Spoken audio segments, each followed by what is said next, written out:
Okay guys, so today I have a good one for you. It's really going to make you laugh. It's going to kind of throw a lot of you out there initially, and it threw me at first too because this vehicle, it's like an 05 F-150 543 valve, came in for a timing job. The usual stuff, you know, startup rattle, chain noise, followers, stuff like that. All the usual stuff. Bring it in to take care of it. Did a timing job, guy brought it down, pulled it right in, did a timing job on it, let the seal and dry overnight. Next day I go to start it, do my final checks, you know, fill it with oil and stuff like that. And the thing was just running horrible. And the whole driver's side bank on there was misfiring like I mistimed the engine. So it came in basically running fine, just has the usual startup rattle timing job noises. We did a timing job to fix all that, and now the thing barely runs. So I'm like, what is going on? So we're going to walk you through today the diagnostics that I did to see, did I do something or was this a pre-existing condition on here? So let's go over the vehicle and check it out. First, we're going to let you hear how this thing sounds only when the vehicle is cold. It sounds really bad, like the engine's coming apart and something really bad's happening inside of there. It's popping in the intake and everything. Let's go to the vehicle and check it out.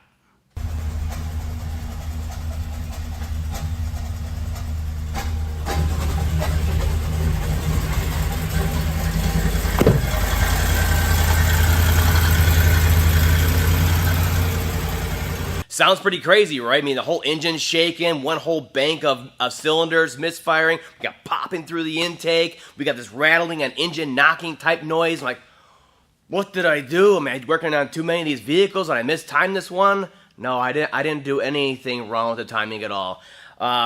What happened is, we're going to show you today how I diagnosed it. We're going to go through a quick visuals and a few checks in the scan tool and show you how I zeroed in on it so fast. What happened was the customer brought the vehicle in hot. He just drove from his home, and so it was hot already. All right, that's the one indicator right here. So it was warm already when I pulled it in to do the timing job initially. All right, and I could smell one of the cats had failed for sure because the engine's warmed up already and it still smelled like that raw exhaust smell. And sure enough, the driver's side cat was failed on there. So when the engine was running and shaking like that, it was shaking around the broken up catalyst bed inside of there, making all that crazy noise.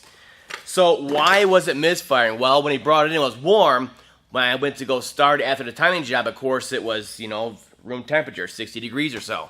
And that's when it was happening. So it's only happening dead cold. So today we're going to show you in the scan tool and a few visuals what I did to find out what is going on here to really zero in on the problem. Let's take a look. All right, here we go. You can see it's an 08 F-150 543 valve, about 150,000 miles on this puppy. So once I noticed it was misfiring like crazy and there was no injectors or coils disconnected, I went to the power balance, okay? I can literally watch the power contribution of the engine. So we'll start it cold. And once the idle comes down a little bit, you can see, look at it, right here. So we have 5, 6, 7, and 8's questionable. You see them? So you stop that for a second. You can see it's all concentrated on bank 2 over here. Okay, we got a bank 2 problem. Must be a timing error problem, right? Didn't have the problem coming in, and we just did a timing job. So let's go ahead and check that out. So what I'm doing now is going to live data that comes from the PCM, okay? And what I'm looking for are the basics. The basics, the most common thing that I'm looking for here is, of course, VCT error. This will tell me if the engine was mistimed, okay? Or if phaser's coming apart or something like that. So when it's sitting at idle and it's not commanding it, it should be in a certain position. If it's not, it's going to show you how far off it is, okay? And then I started checking items like fuel trims and oxygen sensors and mass airflow sensor to make sure that we're calculating our fuel trims correctly, because if you guys look at it, some kind of patch job going on here. I don't know why they'd be fixing anything. Look at it, it feels hard right here. Why are they patching anything with the mass airflow sensor? There's never a problem with these.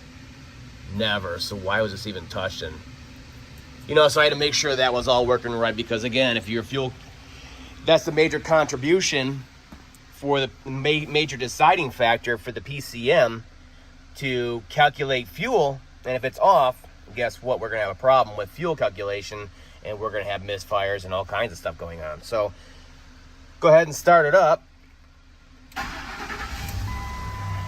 Check it out. So right here we're looking at the VCT error, and sure enough, it's hovering around 0. Everything's perfect. So why is that whole bank misfiring? So then I start sitting there and I just watch it, okay? I'm watching it. What you'll notice is on bank 2 here, the fuel calculation, the fuel trim correction is high, okay? Now we're up here, we're going higher and higher and higher, and the long terms it's learning, so our short terms can drop down. So we're at 5 to 8 to 9 plus 16, 17, 18 over here on one bank only. Whereas bank 1, it's switching right around 0. Look at that. And then it's, you know, 5, 6%, which is perfectly fine. 20 plus 2 or whatever down here switching 4, 5 is not normal, okay? So I'm looking at like why everything's back together, why we have a lean concern on one bank only, all right? And you can see the oxygen sensors are starting to warm up now. This is the side that I just changed, so it's ultra efficient. It's already at 0.7. It's sucking all the oxygen out of there, it's using it up. So you can see now that the cat has been replaced, both sides are good to go. We're switching in the upstream, and we're flatlining on the downstream at a high voltage, which indicates we're using all oxygen, and it's very efficient, all right? So we're good there now, the cat's replaced, but we still have that lean concern, okay? It's 20-something. Odd. Anything past 20, it's gonna trip a light, so you better figure it out, all right? So for the heck of it, because I just did a quick visual under the hood and check, make sure all my PCV hoses and all that stuff are back on. But for the heck of it, I went in and I used this other tool on here, and I did a fuel system test, which is an onboard fuel system test for pressure, leak down, and also for the injectors to see how well they flow. This will check for a non-flowing injector. It'll check for a low flow, high flow, all that stuff. And it correlates between the two, between all the cylinders, okay? So right now it just pressurizes the max like a deadhead at 75, perfect, which is what they all are. And now it's watching for a drop, you know, leaky injectors, stuff like that, regulators in the tank. And we're good to go, all right? So it automatically allows me to go forward with a test of the actual individual injectors. So this is a cool little tool to have when you have a situation like this. A visual, as you're going to see here in a second, would have brought me to the same conclusion, but, you know, it's nice to check a few things in the scan tool, see what's going on and why it's misfiring so bad, especially when it's cold. Off, on. You know, Ford. Off, on, off, on. Do it some more times. So right now it's purging the fuel system on here, okay? And then it's going to start the test of each individual injector. So what this is doing is basically pumping up the line to a set pressure, let it stabilize, and then it turns on the injector. And it wants to see a certain pressure drop, let's say 5, 10 PSI. And it calculates how long it takes to make that drop. Goes on to the next one. Pressurizes it, stabilizes it, turns it on, watches and see how long it takes to make that drop. Okay, so you're already seeing a problem here, right? So this is all bank 1. You know, 80s to 90s is perfectly fine. Okay? This is the first injector we've tested so far on bank 2, driver's side. Look at that. That's 20-some more than the other side. Milliseconds. And milliseconds count when you're injecting fuel. This is bank 1, bank 2, bank 2. This is bank 1, bank 1. There we go. And this is bank 2. There we go. And at the end, it'll give you a correspondence across the board here of what looks to be out of range. Okay, so you can see there's a real problem going on here, right? So you need to look at this with a grain of salt, okay? We can see every injector on bank 1 is in range. You know, 80s, 90s, I see them all the time when I do these tests. It's pretty consistent across the board. So they are. Look at them all. Not worried about those at all. But remember, they're in red because this is an injector, a relative injector flow test. So it's relative to each other. So the baseline for each one of these injectors is based off the other injectors and how closely matched they are. All right. This is where experience comes in. So I know 80s and 90s are just fine. But even if I didn't have experience, I would also know that each injector should be, you know, pretty close to each other. You can see they're a millisecond, exactly the same. You know, they're all very, very close to each other. So why are the injectors on bank 2 so far off from bank 1? Look at that. That's a huge difference. But yet, all of bank 2 are pretty close to each other, a few milliseconds. See them? What's going on here? Let's go take a look under the hood. Okay, so at this point, we know the problem is isolated just to bank 2 over here, okay? So bank 1 has no issues with fuel trims or misfires or timing or anything, okay? So that side's good to go. So on bank 2, it's just over here, but just about all the cylinders are missing on a cold start, and the timing is perfect. Just had a timing job, and we checked it, checked our work, and it was hovering around 0, perfect.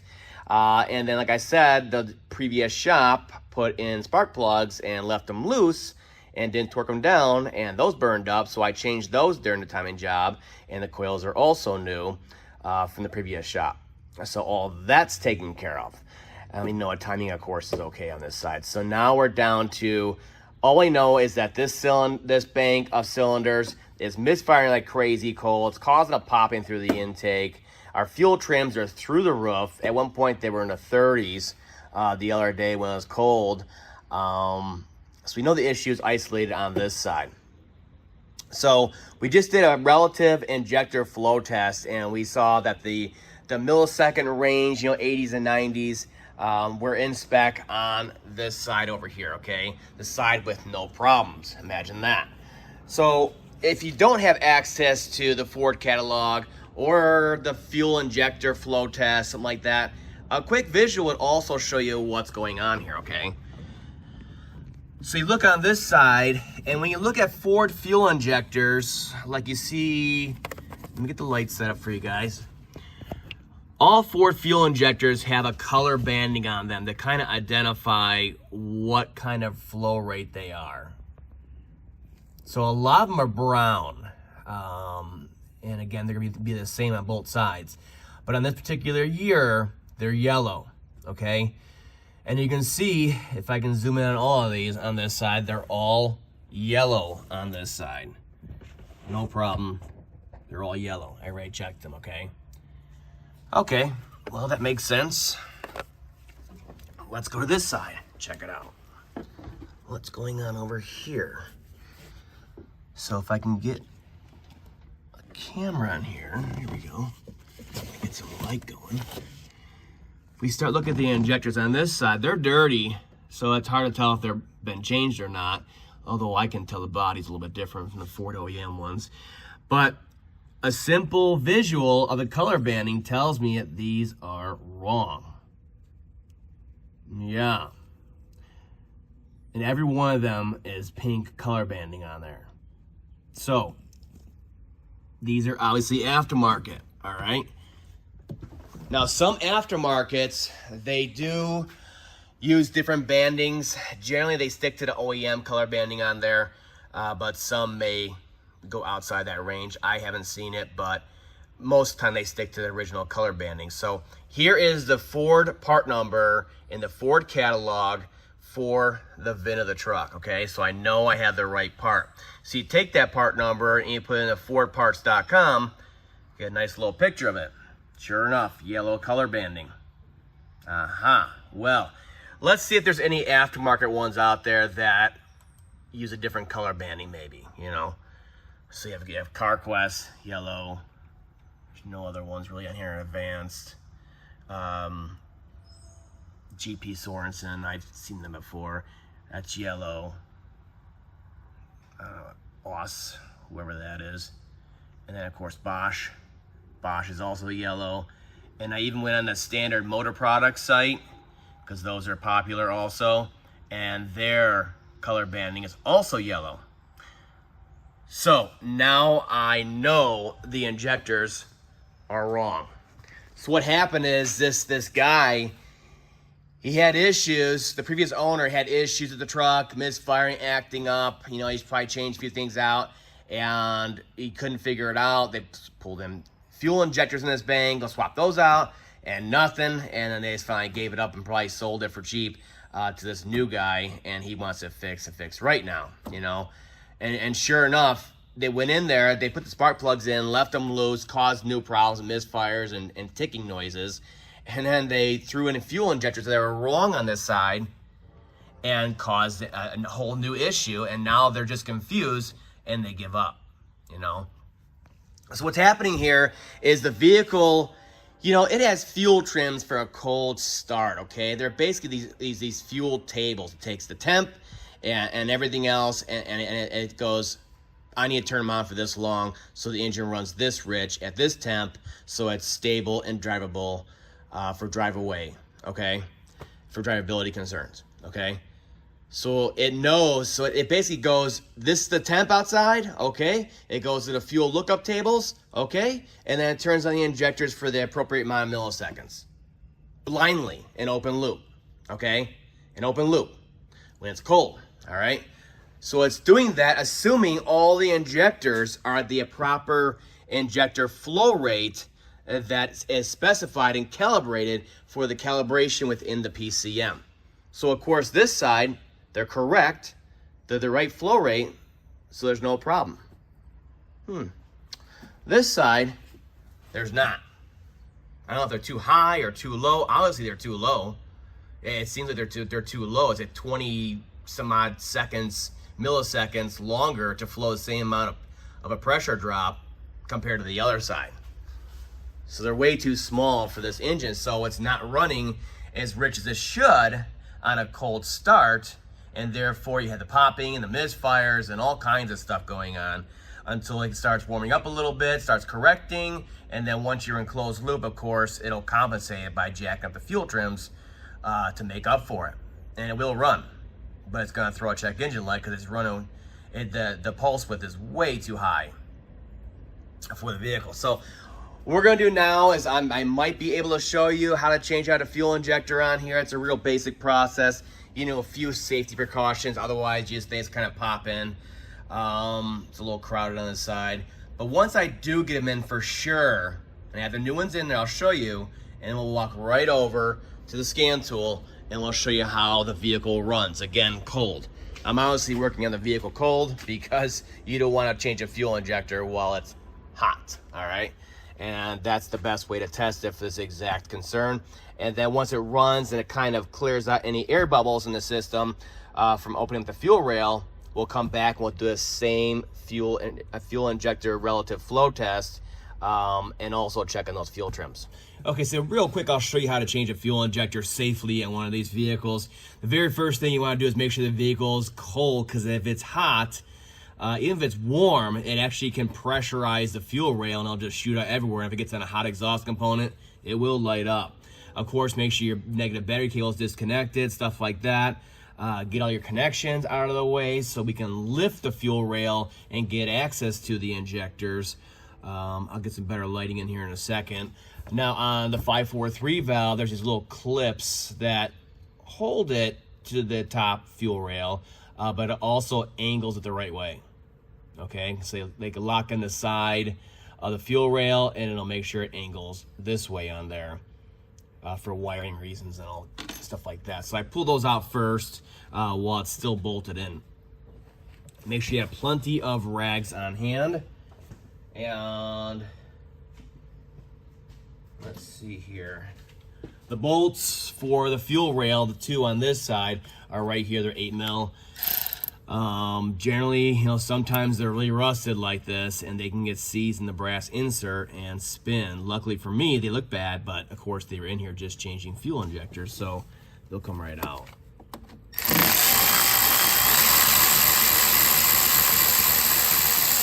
Right now there's going to be some pressure in the rail. It's not going to lift off on you or anything like that. But once you pull it up, some of the injectors are going to disconnect either from the bottom or the top, and it's gonna spill fuel. To be ready for it, that's why you want to have a cold engine. And it's just part of the process. It really is.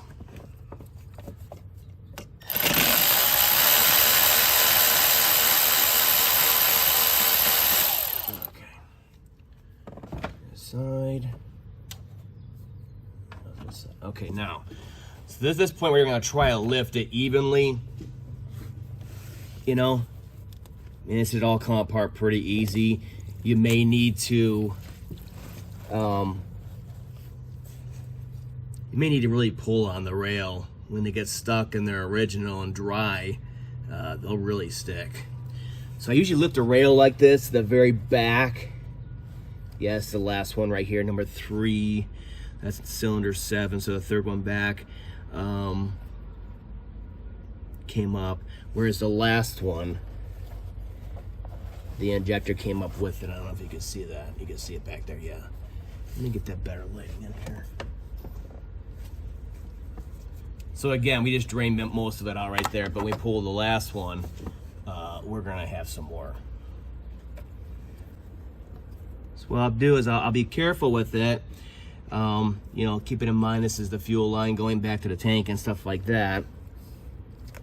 And I'll get a smaller wad of paper back here because even though we just flooded the engine compartment and our rags, believe me, I pull this last one, it's gonna flow a whole lot more. Look at that. It just, you know, things just keep flowing.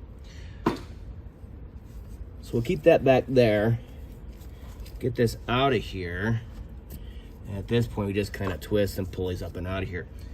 Now, again, what I didn't mention before you start pulling all this apart is you want to use an air hose, air wand, and blow out all around that injector because it's going down into the intake runner of the head. And if you spill anything down in there, of course, it's going right into the combustion chamber. You know, any kind of rocks or debris or anything like that. So you want to be clean when you do this, especially around where it goes into the intake, like I said. All right, so at this point it's done. What we'll do is we'll go over here and soak this up by this coil. Here's one of those clips. We'll get all this fuel out of here. That's the first thing we got to do. And then I'll just take a clean rag, clean enough rag, and I'll go into each one of these ports on here all the way along, and I'll clean them out. Where the injector's sliding down, centering, and fitting into it. So the top part of the fuel rail there will stay pretty darn clean, you know. But this down here is going to be packed with dirt.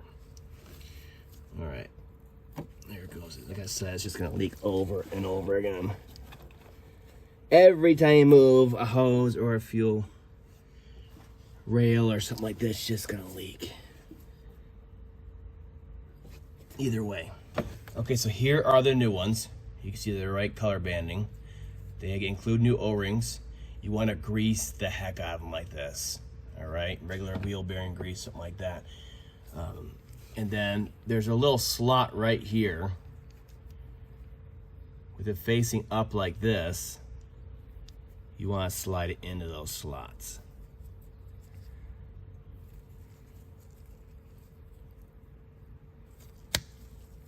It takes a little bit of force. It should be tight on there. So when we stick this up into the fuel rail at those flats on the side at an angle like this, it's going to lock into it. Okay, so right now it's locked into here. We're greased up. You can simply take it over here. All right. And it will lock in just like that. You can't pull it off. And that will position it. And then we'll just continue going all the way back.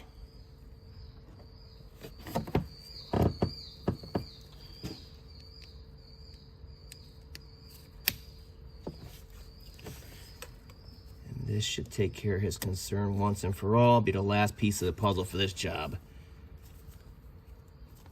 There we go.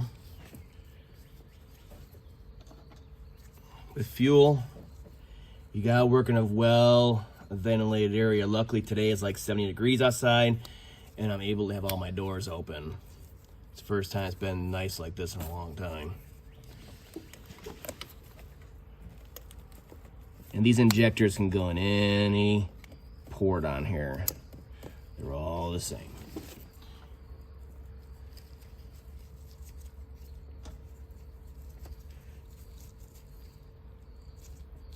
Gotta have that ventilation.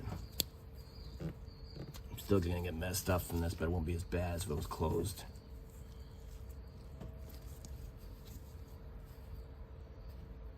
You gotta make sure you get it in that slot, because that lines up everything for us. There we go. There we go. Okay. Get this one in here again until it clicks on both sides. And I'll kind of angle it the right angle for the wiring harness. So we just need to get to this back one. Make sure that hole's not full of gunk. Quick visual of the rest of them. Good to go. Get rid of these rags. And then you lay it back down in there, and they'll self-center. Make sure they're all going in there. Okay. And then we're at brackets in right here to the brackets in. That's where you want to push on the fuel rail. Now make sure it's seated in there. Okay, when they're all seated, they should all look like they're seated in their little plastic ports, but also the bracket right here should be nice and flush with the mounting point on the intake. It's obviously all the way in there as far as it's gonna go. And then going back together, you know, you really don't want to use an electric arcing tool, like an electric ratchet. So what I'll do is, in an enclosed space like this, you know, you might have the proper air-fuel ratio with the fumes to spark a fire. So with going back in, there's all these fumes here, I'll do it by hand. These bolts aren't so bad. Just get them in started by hand. And they'll go right in after that. A little bit of corrosion on the threads.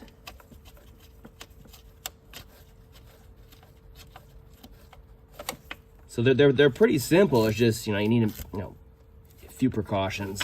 Make sure you do it safe.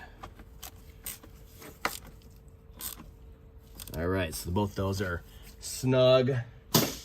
So they're in at this point, okay? You can see they're all in there and everything in their little pockets. At this point, we're just gonna blow it all out in here.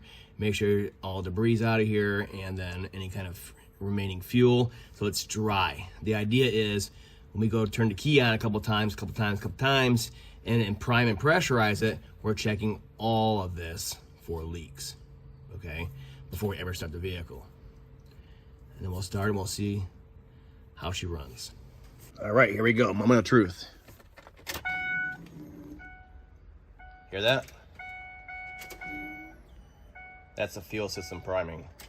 So you want to cycle the key a couple times until it sounds normal like that. Okay, now the fuel system's primed, but of course there's still air in that fuel rail. Bring up our live data on here and get reconnected to the vehicle. It's been sitting for a while, so it's nice and cool. And I'll check it again, you know, once it's set overnight. The guy's not picking it up anytime soon. All right, so we have some live data going okay here.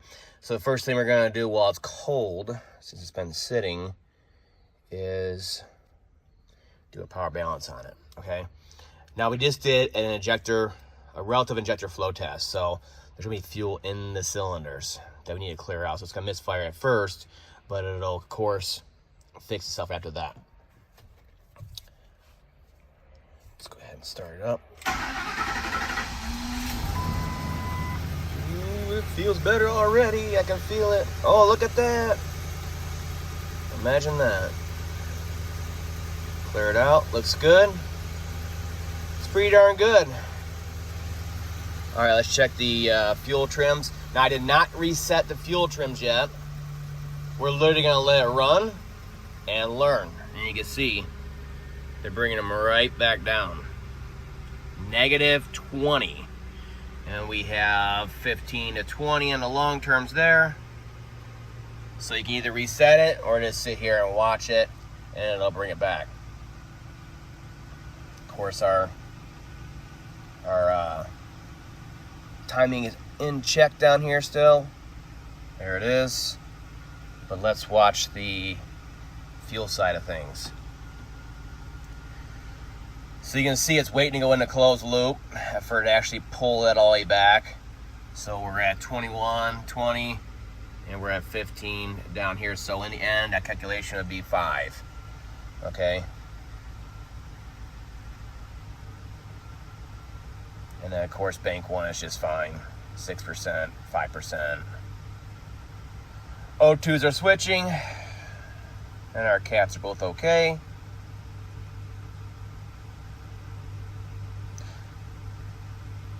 So what I'm gonna do now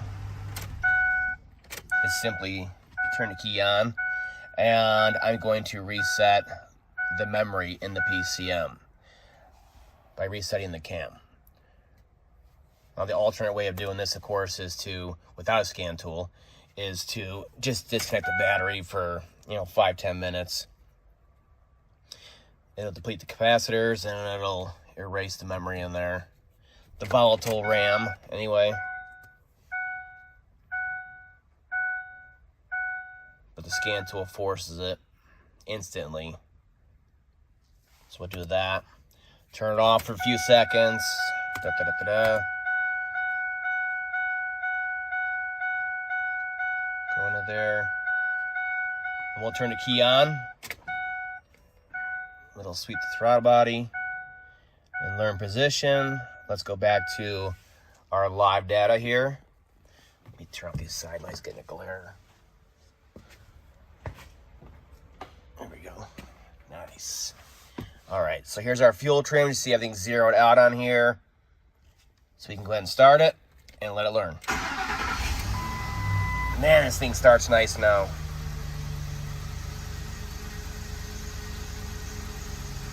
No more popping or anything, no more misfires. I mean, it just runs great. Let it load up on here. Look at that. Real nice. Wow. All right, let's go to the fuel trims, and this will kind of confirm things. Now, once it runs a little bit here, we know all the air is out of the fuel rail and the fuel lines that we drained by changing them. I'll go in and I'll do that relative flow test again. So you can see right now we're looking at the short terms because it's still learning before it sets in the long terms. What you're watching is the short term. So, up to 10%, even 15 is perfectly normal. On a regular healthy engine with no gasket issues or fuel issues, you want to see, between 4 to 8%. All okay? And that's what we're seeing here. It's perfectly normal. So eventually it'll learn this value, it'll get set in the long terms, and then it'll switch right around 0 so that I can feed the cat down below, as you see here, the switching. So right now it's trying to feel it out, and it's you know, clear out the fuel that was in the cylinders and everything else, and it's kind of burning all that off. But you can see our trims are fixed. No more misfires, no more popping, nothing. So basically what was happening is that the person that was trying to fix the vehicle was putting in the parts wrong in the spark plug case and putting on the wrong parts in the fuel injectors and causing new problems, and they just get more and more confused. Put in the proper stuff, tighten it down properly, install it properly, and sure enough, everything runs great. Let's check the power balance real quick. Oh man, look at that. Look at that. So that's good. Okay, so what I'll do now is I'll turn it off and we'll go back to this. The fuel system test on here, okay? Remember before? Well, we're gonna do it again. So do the same exact test again. There we go. Yes, I already did that. Let's see if I can bypass it. Yeah. Okay, I'll start the engine.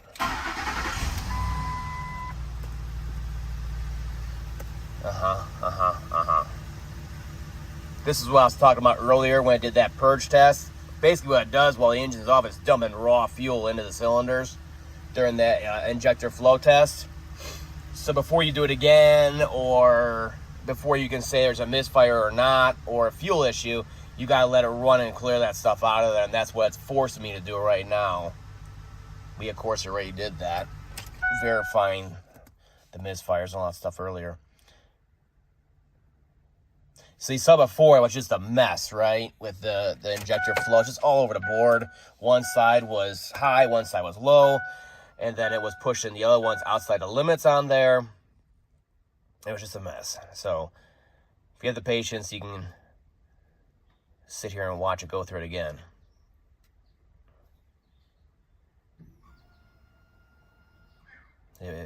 Pressurize it, stabilize, inject.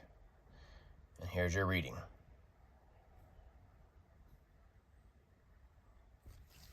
Oh, here we go. Having errors. You know it probably is, because I did it twice in a row.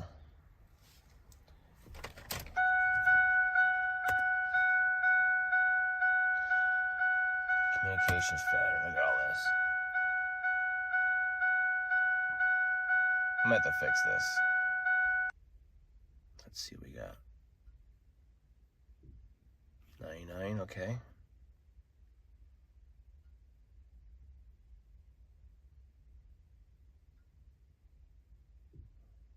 See, 1 and 3 are on the same bank. Probably taking a bit longer to flow it because we have a small amount of air in the system still. 104. So now you can see, look how close they are. The current fuel status and the air in the system, that little bit, what it's taking to flow. You can see the number is close all the way across. Let me just watch it. So when we're done here, they'll all be within that range on there, and it'll all be green and evenly across, within range of each other. Look at that, look how close those are. So you can see how the temperature of the engine and even a little bit of air in the fuel rail can affect the milliseconds on here. But the thing is, they'll all be even. See how close it is all the way across, like a flat top. Very, very close all the way across. See that? And of course it's all green. So we're good to go there too.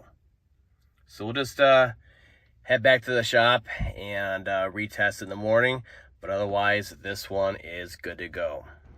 Okay, one final check the next morning. It's been sitting outside all night long. It was 72 degrees yesterday, and today it's 39 degrees. Big time change in the weather pattern. With all the rainstorms and everything yesterday. That's Chicago for you, though.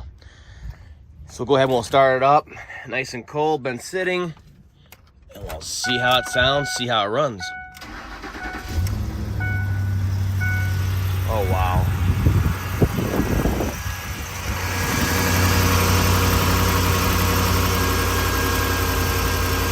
Nice and smooth. No more popping. Imagine that. Let's put our hand on the engine quick. Man, it sounds good too. Yeah, you can see it's nice and smooth. It's not shaking like it was yesterday. The whole bank of cylinders misfiring. We are good to go. And there you have it. Just like that, it's fixed. It just goes to show, if you have a concern like this and you don't know what you're doing, you should probably do your research or just bring it to a professional. It can actually be cheaper in the end.